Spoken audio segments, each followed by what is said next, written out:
1981. Now Pat Sajak with just a few more spins of the wheel.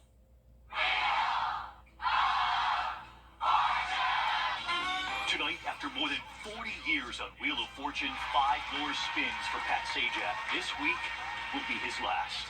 My name is Pat Sajak, and I've been fortunate enough to wander onto the set. Pat Sajak retiring after 41 seasons, starting in 1981. Watched by generations of families. We have $1 million winner. Tonight here, Pat Sajak interviewed by his daughter Maggie, who works on the show and has even filled in for Vanna White. Somewhere along the line, we became more than a popular show. We became part of the popular culture, and more importantly, we became part of people's lives. What made you decide that this is the right time for you to leave the show? I'd rather leave a couple of years too early than a couple of years too late. Could I still do it? Yeah, I think I could for a while. There's also some other things in life that we'd like to do, and I'm enjoying this last year. It's been a great 40 years, and I'm looking forward to whatever's ahead. You have made what could have just been Hangman into a cultural phenomenon. So thank you. Thank you, sweetheart. Pat Sajak with his daughter tonight. I'm David Muir. I'll see you tomorrow. Good night. Thank you for making World News Tonight with David Muir, America's most watched newscast. Very warm and muggy temperatures, along with some chances of rain, especially tomorrow and Thursday. Then as we go into the weekend, it will be dry, sunny, and beautiful. I'll have all those details coming up. Right now on News Channel 6 at 7, solar-powered streetlights could be coming to the Garden City. We'll have details on the proposals. Also ahead, the nation's largest standard Patriot Camp is underway in the CSRA. We'll show you what the students are learning. And celebrating Founders Day of Caring, what you can do to help WJBF support a local women's and children's shelter. As your News at 7 starts now. Live from Television Park, this is WJBF News Channel 6 at 7. Good evening, everyone. You're watching News Channel 6 at 7. I'm Dee Griffin. Thanks so much for joining us. Coverage you can count on begins with Augusta preparing to go green, lighting up some city streets. Commissioners on Tuesday scheduled to vote on spending hundreds of thousands of dollars on street lights that will be, for the first time, solar-powered. George Escala has the story. Wrightsboro Road is scheduled to be widened and repaved with new street lights never seen before on this scale. We always try to move forward, try new things, try to improve our community, try to improve the technology, and this is just another piece of that. Tuesday, commissioners scheduled to vote on new street lights for a part of Windsor Spring Road and Wrightsboro. Total cost more than $600,000. But what is unusual, for the first time, the city will be installing solar-powered lights. Solar panel technology has come quite a long ways in the last few years, so it doesn't need a lot of hours of direct sunlight to keep it charged overnight. So we're going to try these as a test case. We're going to see how they work. So drivers on Wrightsboro and Windsor Spring will be the test subjects for the city's solar light experiment. The sun, when it doesn't shine, is it going to light up? What's going to happen? People are not going to be cautious enough. No solar power lights. If they stay on when the sun goes down, fine with me. They can power it midnight to 6 in the morning. That's great. Commissioners will also vote Tuesday on spending $480,000 for new street lights on Dias Parkway. But these will be conventional, not solar. And that is by design. It's a state route, and it leads directly to Fort Eisenhower, and it's a national security area, so we wanted to make sure that that product was tried and true. Solar or conventional, as long as drivers see the light. In Augusta, George Escala, WJBF News Channel 6. Time now for a first look at our weather with meteorologist Jenna Petracci, and some storms moved through today, Jenna. That's right, Dee. Definitely not a complete washout, but those hit or miss showers and storms around, and that's pretty much the case throughout this week. We definitely are in an unsettled weather pattern, and here it is on Live Viper 6. You can see those spotty showers and storms peppered about the entire area. And as we zoom in here on Burke County, that's where we have some isolated heavy rain just outside of Waynesboro, and towards the south of that, that, we also have some of these showers in Screven County and out towards the west. We also have a batch from Hancock County down to Johnson, outside of Sparta, Sandersville, covered with some of that heavy rain, Donovan, and down to Wrightsville. We did have some stronger storms earlier this afternoon with the gusty winds up to 40 miles per hour, but now these storms are not as strong, and there's definitely no severe weather threat the rest of this evening.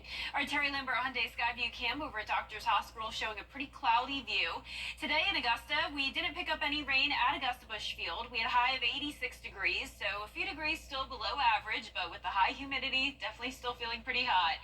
Low temperature is getting closer to average at 63 this morning. Right now, upper 70s to low 80s, 83 in Thompson, 81 in Barnwell. Louisville, a bit hotter at 88. Aiken only at 74, though, from the rain. 87 in Gibson and 83 in Edgefield, so pretty big spread of temperatures. And the dew points also big spread, anywhere from those low 60s to mid 70s, 75 as that dew point in Allendale. So plenty of moisture around, all due to the southerly flow. Winds up to around 8 miles per hour, and the gusts were very high earlier, up to around 25, but now the gusts are starting to settle down, so that's good news. All across the southeast, you can see it's pretty active. We have these showers and storms all across the area, and even one severe thunderstorm warning down in Mobile, Alabama. For us, the rest of this evening, we'll still have that chance of rain and storms until 10 o'clock. Temperatures sitting in those low 70s. And as we go into the next few days, higher chance of rain tomorrow at 60%, highs of 87 the next 2 days, and 40% chance Wednesday, 50% for Thursday. I'll have a look at the futurecast for that coming up shortly, but back to you, Dee. All right, thank you so much. We'll see you then. The nation's largest standard cyber patriot camp is being held at the Georgia Cyber Innovation and Training Center in downtown Augusta. All this week, 152 campers will take part in the big event. The National Education Program aims to inspire K through 12 grade students to pursue careers in cybersecurity or STEM and be prepared for the Cyber Patriot Games. The free camp is hosted by the Alliance for Fort Eisenhower. This is where we get to introduce students to cybersecurity concepts that normally aren't taught in school, but usually taught at an older age in college or even as a professional cybersecurity practitioner. And so what we're teaching them how to do is how to secure computers, why it's important, and even about networking and those sorts of things. Dozens of organizations, including Augusta TAG, AU, and the Department of Defense, are participating and providing mentorships. Crews are working around the clock to repair water mains in Midtown Atlanta after the city was plagued by several water main breaks this weekend. Here's Artis Chaudhry with more. We're here at the intersection of West Peachtree Street and 10th Street in Midtown Atlanta. And as you can see here behind me, traffic has come to a standstill. This road has been blocked the last few days as crews continue to repair the water main break here that broke out on Friday. In fact, multiple water main breaks across the city. We also reached out to GEMA, the Georgia Emergency Management Agency, and they say they are working with tankers around the state to bring water supplies here to fire trucks in case of a fire emergency. From coffee shops to yoga studios, many businesses in Midtown Atlanta closing doors. It's definitely affected a lot of businesses around here. I couldn't say no more so than this 11th Street pub. I mean, they got flooded, everything, so. Our cameras were rolling as city leaders and the mayor of Atlanta surveyed the water damage with the repair work in Midtown on Monday. Over the weekend, I couldn't do dishes. I had to go to Publix to buy some bottled water. And then just, the inability to shower. I couldn't shower all weekend, Many people say they're frustrated with the city's response time and lack of communication. And it's definitely affected our business. Everybody is leaving because we have no water. City leaders handing out cases of water and saying the delay is due to erosion of pipe parts and aging infrastructure. Plan today is to use my friend's apartment and to stay at her house until they can get the water back. But our apartment said they didn't know when they were going to be able to. And I even ran into a friend who had water across the street. So I don't know how the plumbing system works around here, but it seemed very sporadic. The water disruption in the city affecting many people, restaurants, as well as businesses. In fact, the Megan Thee Stallion concert being canceled on Saturday at State Farm Arena, as well as a hospital here in Emory Midtown forcing to relocate some of its patients because of the water main breaks. We'll continue to track the story, but for now, reporting in Midtown Atlanta, Archit Chaudhry, Atlanta Bureau Chief. This year, WJBF is celebrating our parent company, Nextstar's 28th anniversary, with our annual Founders Day of Caring. This year, we're collecting daily household clothing items and food for a local women and children's shelter. We definitely need all of these items. Remember, clothing, household items, everything. Those items also include bedding and any room items, bathroom and kitchen items, clothing, toys, mattresses, as the ministry aims to provide housing for these families that fulfill every need. You can drop off these items in the lobby here at Television Park through Monday, June 10th. That's a week from today, from 9 a.m. until 5 p.m. We try to provide for any physical need that they have. That's our first goal. Then we try to provide for their spiritual needs. But we have to get them clothed and fed and that. So there's always a need for canned goods and snacks for children. Ministry staff are also looking for local plumbers to donate their services. A full list of donation items and a contact email can be found on our site, WJBF.com. A pig in McDuffie County has defied all odds after enduring unimaginable trauma. We want to warn you, some of the images you're about to see may be disturbing. In April, Susie Q was shot 4 times by a neighbor when her previous owner went out of town and left her unattended. She was treated at the University of Georgia Veterinary Hospital and sent back home. 2 weeks later, she was back in the hospital after suffering a vicious dog attack. Her owner wanted to have her euthanized due to her severe injuries, but Southern Oaks Sanctuary in Thompson convinced them to surrender her. She is a miracle that wanted to live for a reason to tell her story, to show the world that this is what happened to her and that I lived. But we hope that it reaches other people that you do not put a dog and a pig alone. Southern Oaks still needs donations to get Susie Q a recovery pool, laser therapy, and more treatments. You can donate on their Facebook page. Well, Aiken's Animal Shelter is celebrating 15 years as it continues to see dozens of new animals arrive every week. Founded in 2009, Friends of the Animal Shelter is trying to get pets adopted out of the shelter. Organizers say in the last 6 years, Aiken County has gone from euthanizing 90% of shelter animals to finding a home for every adoptable pet. We have a list of adoptable pets at WJBF.com. Well, coming up is finally here, the Atlantic hurricane season. A look at what you can expect. Hey there, Georgia. I'm John Crow with your Cast Recap. At Georgia Power, we're providing clean, safe, reliable, and affordable energy for all of Georgia. Hurricane season began Saturday, June 1st. Chief Meteorologist Tim Miller breaks down what we can expect this season. Hi, everyone. Chief Meteorologist Tim Miller, and of course, it's the start of hurricane season. Started on Saturday, and all this week we have some specials on how to prepare for hurricane season, and of course, the hurricane season itself, which runs from June 1st all the way through November 30th. Here are the names for this year's named storms, which could be tropical storms or hurricanes. You'll also notice some of these names may sound familiar because we don't retire the names unless they're major hurricanes such as Hugo or Katrina. So Alberto would be the first one up to bat here, and then of course you can see the rest of the names. Hopefully we won't have to go anywhere past William, even though it's going to be an active season. So from Colorado State and NOAA, the National Oceanic and Atmospheric Administration, this is the predictions for 2024. 17 to 25 named storms, that's above the average of 14, 8 to 13 of which could become certainly hurricanes, and NOAA is saying maybe 4 to 7 becoming major hurricanes, so something we'll have to wait and see. And the thinking is there is an 85% chance of an above average hurricane season. Here's why. We're going from an El Nino season to a La Nina in the Pacific, and everything sort of, the whole planet sings together when it comes to weather. So what that means is, for us, when we're into a La Nina pattern, that also means there's less wind shear, which is horrible for hurricanes. So you take away the wind shear, that means storms have an opportunity to develop a lot faster, a lot quicker. Plus, record warmth in the Atlantic Ocean. Water temperatures need to be very warm for these storms, and that'll be exactly what's happening.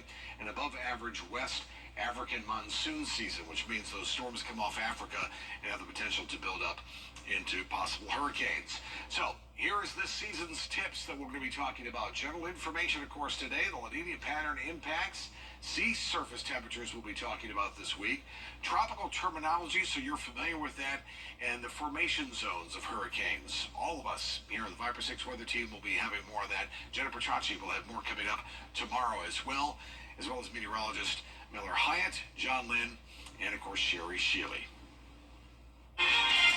And right now we're tracking some storms in the Weather Center and also a continued chance of storms Tuesday through Thursday. Temperatures staying warm, high humidity, but then it's going to be a beautiful weekend. I'll have all those details right after the break. Of course, favorite brands, lowest prices. Now, your most accurate forecast with WJBF Live Viper 6. Welcome back. Here's the latest on radar. We're seeing these storms continue to fire up, and it will stay this way until around 11 o'clock tonight. Right now, the metro is dry. Most of north of the interstate dry, with the exception of this one cell in Saluda County. Just peppered about all across the CSRA, we have these brief heavy downpours. This one is over in Old Church in Alexander and Burke County, also near Shell Bluff Landing, and further towards the south, outside of Sylvania and Screven County. Same situation. Woodcliff, Capitolo there with some heavy rain, and further towards the east, a bigger batch of some of this heavy rain really impacting Johnson County, right over Wrightsville, Donovan, Harrison, and this continues all the way up into Hancock County near Sparta. But here in Swainsboro, looking good on our Terry Limbert Hyundai Skyview cam. Dry here in town with a decent amount of sunshine. 78 degrees right now. Winds are calm at the moment. Dew points are high in the low 70s, so plenty of moisture around. And we have a big variety of temperatures, warmer in the spots that didn't receive rain, such as in Washington, 85 degrees, 81 in McCormick, 82 in Bamberg. Sylvania, you're at 78, 74 in Aiken, 80 in Waynesboro. And as for the big picture here of what's happening, we have all this moisture coming into the southeast, allowing for these pop-up showers and storms. Nothing severe with the exception of this one cell down in Mobile, Alabama. And as we zoom out here, there is this very strong system moving through Arkansas and Louisiana. This is where the severe weather threat is for today. So over the next couple of days, we'll continue to see this southerly flow causing those storms to pop up Tuesday through Thursday, but we are not under a threat of severe weather. Tomorrow morning, starting out on the mild side, upper 60s, climbing into those low to mid 80s, and then we'll cool down once we start to see some rain. Humidity staying very high, dew points around the 70-degree mark, so finally still feeling pretty sticky for the first time this year. Highest dew points we've had. But notice Friday, we will go down just a little bit, so a little bit of that relief, and notice the rainfall chance down to 0% Friday through the weekend. But in the meantime, we have a decent chance of some showers and storms. So here it is on Featurecast. Starting out tomorrow morning dry, but then as we go into lunchtime, that's when our northwestern counties start to get hit with the rain. By around 3, 4 o'clock in the evening, pretty much covered across the CSRA. That's the first round. Then an additional round comes in later on Tuesday evening. That's 10 o'clock. Once again, still not expecting these storms to become severe, but we could have some gusts up to around 40, maybe 50 miles per hour. On Wednesday, a lower chance of rain, but still some of those pop-up showers and storms. And then Thursday, once again, a repeat. Now, as I mentioned, as we go into Friday, cold front comes through, drying us out with plenty of sunshine to look forward to. So definitely encouraging any weekend plans. But in the meantime, keep the rain gear handy over the next few days. We'll also heat up to 90 degrees starting on Thursday, and we'll be around 90 even into next week. Back to you, D. I'm Attorney George Singh. That's all. Call 1-800-CALL-KEN. Y'all hear us blow out the subwoofer? It's TV's biggest morning party, live with Kelly and Mark. Boom, boom. Big stars. And big surprises. Plus, Are you rooting for me or against me? don't miss the fun on the #1 entertainment talk show. You think the other talk shows complain about us? They're like, it's too loud over there. Weekday mornings at 9 on News Channel 6. At Fraser Roofing. Right now, get 2 favors for just $6. These are the new Kobe 4 sneakers. Natalia Bryant, Kobe's oldest daughter, says the shoes are a celebration of her dad's love for her and her sisters. She posted photos of the sneakers to her Instagram account with the caption that reads in part, quote, "For our most valuable girl dad." The shoes feature green suede and a black Nike swoosh, and the phrase "Girl Dad" is embroidered on the inside of the shoe's tongue. Nike says the color of the sneaker was inspired by Beanie Kobe, the beanie Kobe was wearing in a photo of him and his daughter Gigi that you just saw just a second ago. The shoes go on sale next week, just in time for Father's Day, and I know they are going to sell out with them moments. There's the beanie. I know they are going to sell out quickly. Oh, they look really good, and of course, more importantly, the meaning is special. Exactly. So. I love it. Our 10-day forecast showing the chance of rain Tuesday through Thursday. Highest chance of rain will be tomorrow at 60%. Temperatures topping off at 87 Tuesday and Wednesday, 90 Thursday and Friday. Low temperatures much warmer as well in the mid to upper 60s. Plenty of sunshine and nice and dry Friday through Sunday, then more rain chances next week. All right, that does it for us. Thanks so much for joining us. We're always with you at WJBF.com. Entertainment Tonight is next.